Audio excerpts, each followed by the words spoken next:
Diceritakan bahwa sebab-sebab Nabi Ibrahim alaihissalam menyembelih anaknya, yakni Nabi Ismail alaihissalam. Pada awalnya ia berkorban domba sejumlah 1000 ekor, lembu 300 ekor, dan unta 100 ekor fisabilillah. Hingga banyak orang yang mengaguminya. Bahkan para malaikat pun kagum pada tindakannya itu. Nabi Ibrahim alaihissalam berkata, "Korban sejumlah itu bagiku tiada berarti atau belum apa-apa.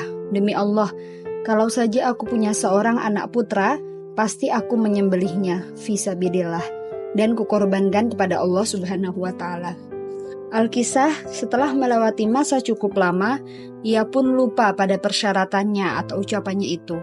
Dan ketika berada di daerah Muqaddasah, Nabi Ibrahim alaihissalam berdoa kepada Allah supaya diberi seorang anak putra. Kemudian doanya dikabulkan oleh Allah. Nabi Ibrahim alaihissalam dianugerahi seorang anak putra. Falamma balagha ma'ahu sa'ya. Artinya, ketika anak itu sudah cukup umur, sanggup berusaha bersamanya. Surat As-Saffat ayat 105. Cukup umur kira-kira berusia 7 tahun dan ada yang menjelaskan 13 tahun.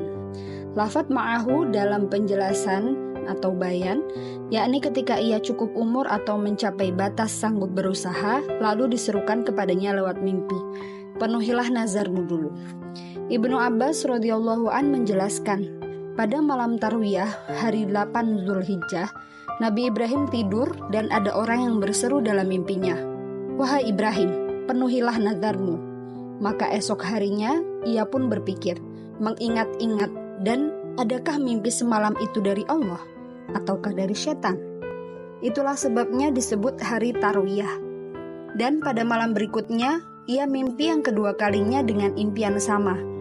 Lalu keesokan harinya, ia tahu pasti atau yakin bahwa impian itu jelas dari Allah Subhanahu wa ta'ala. Maka disebutlah dengan hari Arafah. Sedangkan tempatnya di Padang Arafah, yakni hari ke-9 Zulhijjah. Kemudian pada malam ketiganya, ia mimpi lagi dengan impian yang serupa. Lalu ia pun bertekad bulat untuk memenuhi nazarnya, menyembelih anaknya.